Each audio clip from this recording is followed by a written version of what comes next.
Hello everyone, and welcome to this Diablo 3 tips video for playing the Wizard Firebird's Finery set.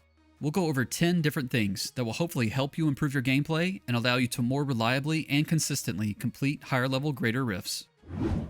For reference, here are the gear and skills that I used during the clips shown in this video. If you're just starting out and don't yet have the Ring of Royal Grandeur from the Act 1 bounty caches, or the recipes for the 2 sets crafted at the blacksmith, then just wear 6 pieces of the Firebird set and substitute the remaining pieces with other items you have on hand. The Orb of Infinite Depth is the most critical piece to obtain, due purely to the large magnitude of the damage and toughness benefits it provides. So try to get it first by spending blood shards at Kadala or upgrading the other rares with the Knights Cube recipe, but otherwise you should be able to jump into the playstyle from the beginning. The first tip is never stop channeling. All of your damage comes while channeling, so you'll want to do it as much as possible. As soon as you enter a rift, you'll start channeling Disintegrate right away to build up to 50 stacks of the Firebird's combustion buff, reducing the cooldown on teleport and reducing damage taken significantly. Keeping your combustion stacks at 50 will maximize the amount of damage you deal through the 6-piece set bonus, and channeling will also provide an extra damage bonus through the Death Wish legendary power. Additionally, channeling continually will keep your Taeguk legendary gem stacks at a maximum of 10, providing buffs to both damage and toughness. The combustion buff and Taeguk stacks will both drop off relatively quickly if you stop channeling, and you'll lose out on these huge benefits. The easiest approach is to hold down the Disintegrate button as soon as you enter a rift and virtually never let go throughout the entire dungeon. The build's toughness is extremely high, so you can afford to stand still to channel. You'll be able to stand in the thick of monster packs and take a lot of hits while you keep all of your buffs active. The only time you'll need to stop channeling is if you're about to run out of Arcane Power resource, which will typically only happen if you're traversing long distances between monster packs. And you'll be fine as long as you channel enough to reapply your buff stacks before heavily engaging the next set of enemies. If you feel like you have enough damage output to complete a greater rift, but you can't withstand the hits to stand still long enough to do the damage consistently, then consider transitioning some Paragon points from Intellect to Vitality to get some better survivability. And also consider using rubies in your chest and pants in lieu of topazes for some extra toughness. Luckily, with reduced cooldown on teleport from the combustion stacks, you won't need to run and can consistently channel by moving purely with teleport throughout the rift, bringing us to the next tip. At maximum combustion buff stacks, the cooldown on teleport is reduced drastically, and you'll want to use this to your advantage. Since running will obviously stop your channeling, you will virtually never run with this build. Teleporting will not only allow you to keep up your channeling buffs, but the safe passage room will provide you with yet another significant toughness benefit. You'll want to constantly be moving around with teleport every 5 seconds to keep the buff refreshed, while you channel Disintegrate in between casts. You'll move to avoid enemy hits and elite affixes, and to reposition yourself to stay close to monsters and to get into the Oculus Ring procs triggered by your follower. The only time you'll want to run is when there are no enemies nearby and it's safe to let your toughness buffs drop, to avoid unnecessarily spending Arcane Power resource. Teleport is great with this build because it gives you a lot of precision control with your movement, allowing you to reposition yourself precisely between elite affixes that are dropped on the ground, or to move to new strategically advantageous locations like within Oculus Ring procs. And it doesn't take long to travel to a new position with teleport, where you can continue channeling and maintain your buffs. You don't even need to let go of the Disintegrate hotkey and can move freely while you continue holding it down. Teleport also gives you general supreme mobility, allowing you to pass through enemies and walls, or up and down ledges and platforms, so use this to your advantage often. In addition to channeling and teleport, you will also need to keep the buff from the Orb of Infinite Depth active continuously throughout the rift.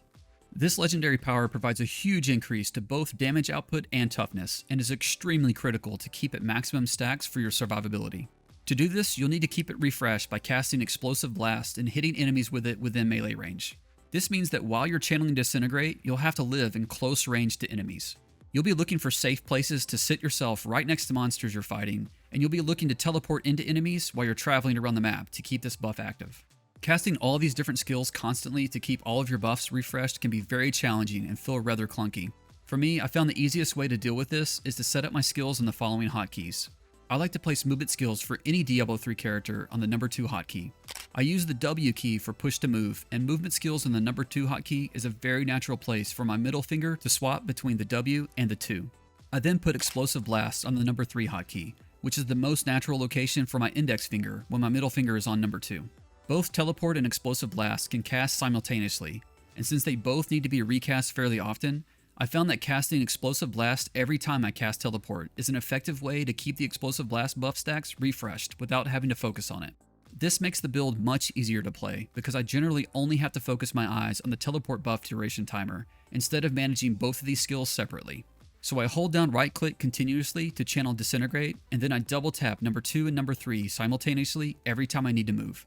As long as you stay within melee range of at least one enemy, then Explosive Blast will hit something and its buff stacks will be refreshed. Once you get more comfortable with the skills, you'll notice that you can spam the number 3 hotkey while you're standing still channeling Disintegrate. This will not only help keep the buff stacks refreshed, but each time a blast goes off, it will trigger extra damage from the set bonus, which can add up over time. This becomes even more significant when you are under the effect of a channeling pylon, and the skill cooldown is drastically reduced. This resource-hungry build can easily drain you of your arcane power due to its constant channeling demand. To offset this, it is absolutely mandatory to have the critical hits grant arcane power property on your offhand source. Channeling is your lifeblood with this build, and without this property on your source, you will not be able to sustain arcane power and won't be able to continuously channel, losing out on huge damage and toughness bonuses. To maximize the benefit from the source property, you will also need to make sure you have increased critical chance properties in all the typical places, like your helm, bracers, amulet, and rings. And you should also look for shoulders with a reduced resource cost property on them. When you're starting out and learning the build, you can use the Herd Brash's Binding Belt to help with arcane power management, but you'll still need the arcane power and crit property on your source. The belt alone is not enough.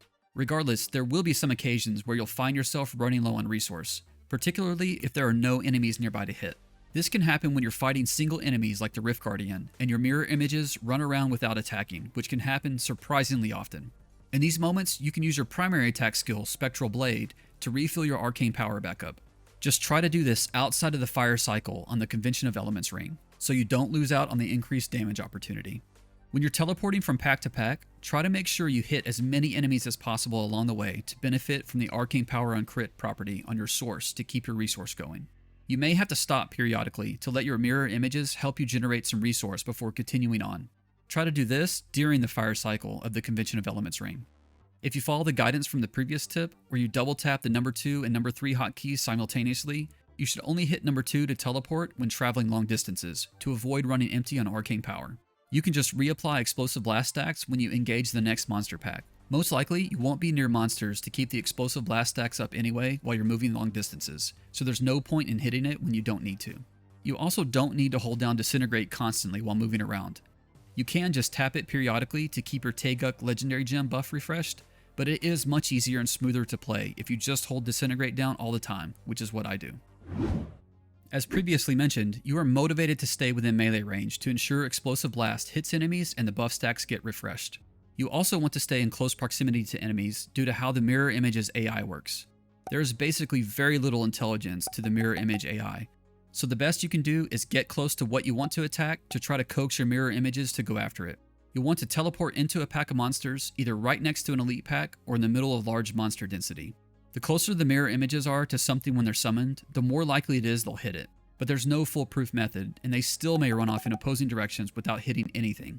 It can be pretty demotivating when it happens, particularly on a Rift Guardian when you have the perfect sequence set up with your Convention of Elements ring, but don't let it discourage you. Your damage output makes up for it big time.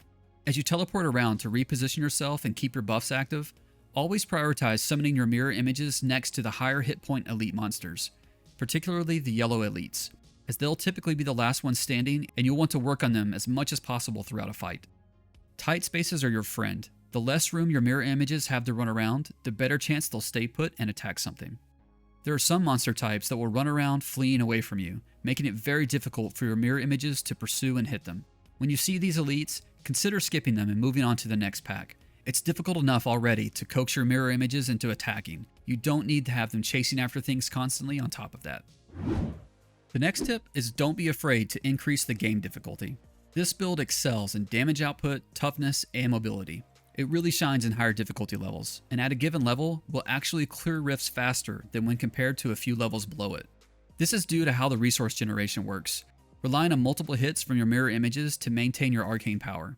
If you kill things too easily and quickly, then you won't have a chance to top off your arcane power, preventing you from channeling, losing your damage and toughness buffs, and resulting in an overall slower kill speed.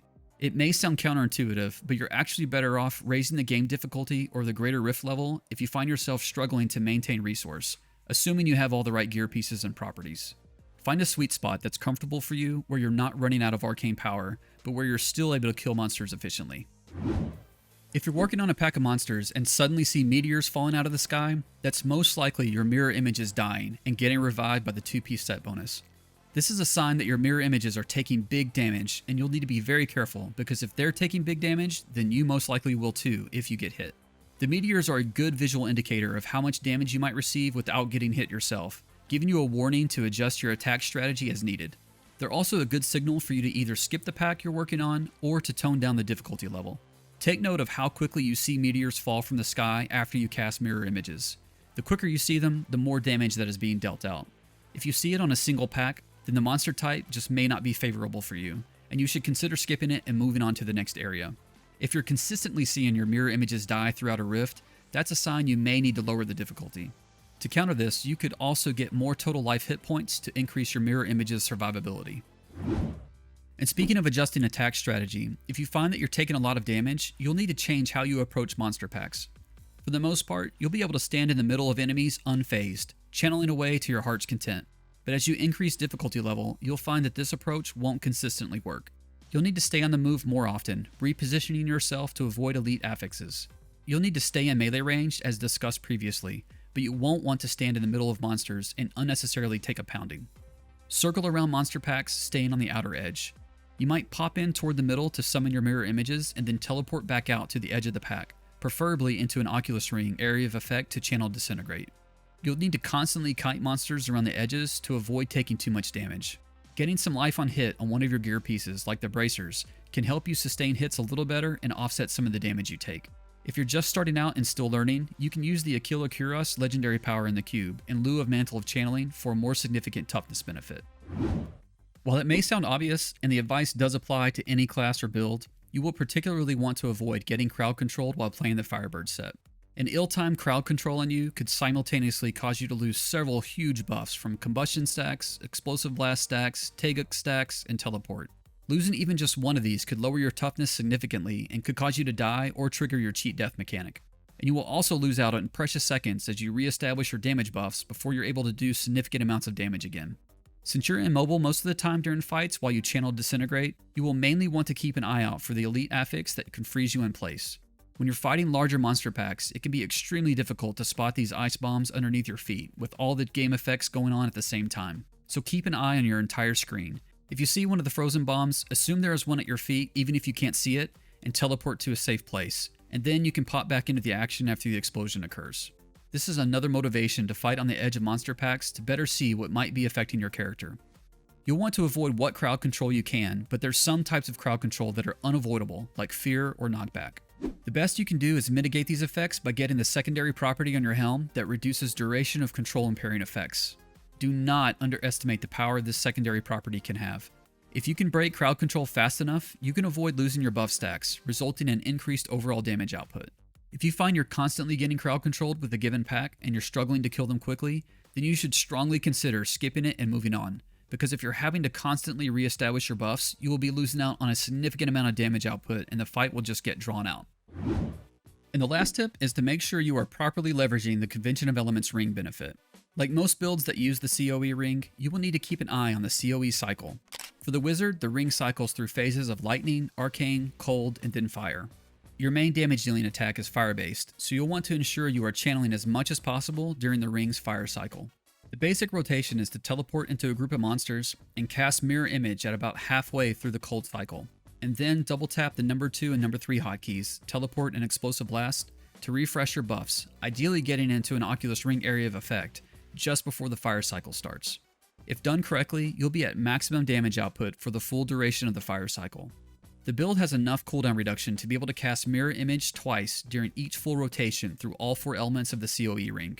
I try to cast them halfway during the cold cycle and then again halfway during the lightning cycle. The COE cycle icon for both lightning and cold have a blue color to them, so I keep an eye out for that blue color when glancing down to check on the status. You'll want to be very disciplined with your timing. You don't want your mirror images expiring midway through a fire cycle. Also remember that the build does not include the Bane of the Stricken legendary gem, so it's even more important to get your timing down for the COE fire cycle when you're battling the Rift Guardian. If you're in the middle of channeling during the fire cycle and a new Oculus Ring proc occurs, it's usually worth staying put to continue channeling without the Oculus Ring benefit. The moment it takes you to reposition, although brief, is valuable time that could have been spent damaging enemies. You can just move to the Oculus Ring area of effect after the fire cycle is complete. Also, when you're teleporting from area to area, keep an eye on your COE cycle and consider setting up and killing off a few enemies during each fire cycle, even if it's not a huge pack, just to leverage some of the extra damage output. You may need to stop anyway to refill your arcane power resource and refresh your buff stacks, and this is a good time to do it. I will often move forward through a map like this, stopping at every fire cycle to kill a few monsters before moving on, until I find a larger group with an elite pack in it. And there's 10 tips to help you improve your Firebird's gameplay. Hopefully you'll learn something new. Let me know in the comments if you have any more good tips for playing this set that might help others out. And I look forward to seeing you at the next video. Thanks for watching.